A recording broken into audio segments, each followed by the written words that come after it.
Salut les théologistes, j'espère que vous allez bien. Je vous retrouve aujourd'hui pour vous présenter le spoiler officiel du chapitre 1036 de One Piece. Le chapitre 1036 de One Piece sera un chapitre dont il y aura vraiment la puissance. Avec ce spoiler comme les a présentés, je me suis dit waouh, le chapitre 1036 est un chapitre qui nous promet des choses tellement intéressantes. Car si les spoilers sont comme ça, alors le résumé complet sera très intéressant. Alors j'ai hâte de pouvoir lire ce chapitre et de pouvoir l'obtenir, car c'est un chapitre qui sera tellement puissant.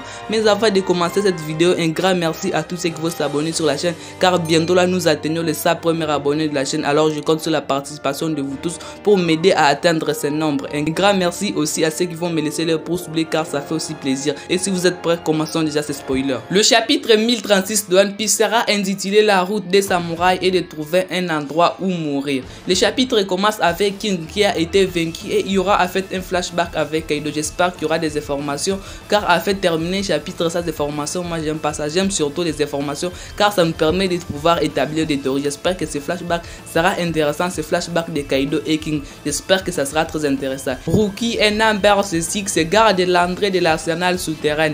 À la demande de Yamato, Fuga attaque Rookie. Je crois qu'il y aura un combat très intéressant entre Numbers et Numbers, car on n'a jamais obtenu un combat entre Numbers. Je crois que Fuga et Rookie, tous ce sont des Numbers, alors que Fuga lui il a une admiration pour Yamato et Rookie c'est un gardien qui garde l'arsenal souterrain. Alors là il y aura un combat qui sera tellement intéressant pour qu'il puisse réussir à entrer en fait sur l'arsenal. Je ne sais pas ce que Yamato part faire là-bas, si Yamato a l'intention de protéger cet arsenal des armes, bon je ne sais pas, j'espère que ça sera bientôt révélé. Le chapitre continue car Usopp lutte contre les ennemis alors qu'il protège Kiku et qu'il ne montre qu'ils sont en défaite. Alors que moi j'ai pensé que Kiku était déjà mort, mais là je crois que Kiku n'est pas encore mort, je crois qu'il est encore à vie. Ce qui sera très intéressant ici dans ce chapitre en fait pour moi, c'est pouvoir voir en fait Usopp se tenir devant les ennemis de Kaido et pouvoir les protéger, car ça fera hyper longtemps qu'on n'avait pas vu Usopp passer à l'action. Pour moi vraiment il est très intéressant. Je dis vraiment merci à l'auteur de pouvoir aussi mettre Usopp en avant.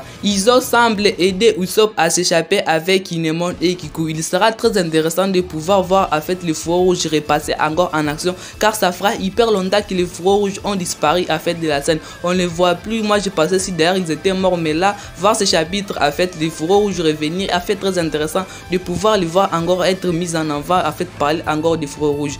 Raizo et Fukurojuku sont prises dans les techniques de bondage de l'une de l'autre, donc ils sont incapables de bouger. Je crois le bondage c'est une technique de Funjutsu, une technique là de croire de bloquer, une technique là comme de scellement, alors il est impossible de pouvoir bouger. Et comme les deux ce sont des ninjas, alors ils doivent utiliser des ninjutsu, je crois les trucs là comme ils se battent. Nous allons faire une petite transaction vers les combats à fait de Drake et Appo versus les CP0. Zaki et Drake ont été vaincus par les CP0 et Appo et Ishibi s'échappent. D'après les spoilers, Appo s'enfuit à laisser Isdrake sur le sol. Mais là moi je comprends pas ce type. En fait il a proposé à Isdrake de pouvoir se battre ensemble et de pouvoir former une alliance, mais là il les laisse complètement au sol. Mais qu'est-ce qui est de la tête d'Appo? C'est un pirate sans morale. Comment ça il peut laisser ses compagnons comme ça sur le sol? Il pouvait même d'ailleurs les sauver, pouvoir s'échapper ensemble. D'ailleurs comme ils ont commencé d'ailleurs aussi les combats, les CP0 unité spécialement sur en fait le gouvernement mondial, ils pensaient pouvoir faire quoi? Pouvoir vaincre les CP0, c'est totalement impossible. Il sera très intéressant de pouvoir lire et de pouvoir voir en fait la technique que les CP0 ont pu utiliser pour pouvoir vaincre en fait Appo et Isdrake, car en fait qu'ils sont combattus dans le précédent chapitre, Appo et Isdrake ils avaient une certaine l'air de pouvoir gagner, mais là en fait la chasse a carrément tourné, donc ça voudrait dire que les CP0 a utilisé une technique je crois qu'on n'a jamais entendu parler, je crois, mais là en fait pour pouvoir les battre et laisser Isdrake comme ça, mettre Isdrake à KO et en fait Appo qui s'affuit, je crois que les CP0 a utilisé une technique très puissante, une technique d'ailleurs je crois qu'on n'a jamais vu dans l'œuvre One Piece. Bon j'espère que ça ne sera très révélé, car après avoir vaincu Isdrake dans une transmission à fait du CP0 il est dit ceci: si la nouvelle génération gagne contre les 4 empereurs, ça sera une nouvelle ère. Les quelques minutes qui vont suivre vont tout déterminer. Je crois que ça sera très intéressant les minutes qui vont suivre, car ça sera en fait les minutes qui vont tout déterminer. Les dernières minutes que nous sommes en train de vivre là, en fait ce sont les dernières minutes qui vont pouvoir conclure ces combats. Je crois pas s'il reste beaucoup de combats, et comme en fait les combats de Isdrake et de Appo viennent d'être annulés, si je compte bien il reste en fait que 3 combats. Si je peux compter celui de Big Mom versus Kid et Law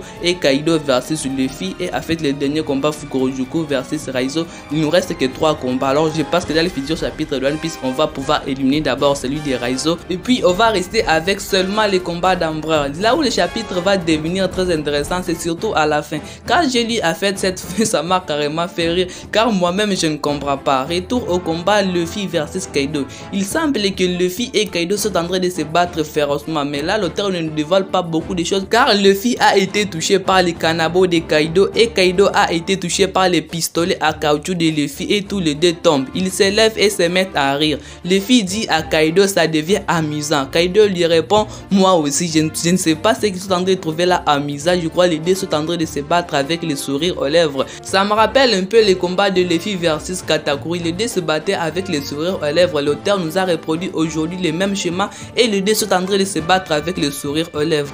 Restez toujours connectés sur la chaîne car il y aura une vidéo d'analyse sur ces spoilers et en fait les résumés complets du chapitre 1036 de One Piece et la prévue qui va arriver le dimanche prochain. Surtout prenez extrêmement soin de votre futur et de vos proches car cela c'est le plus important. Peace les bros.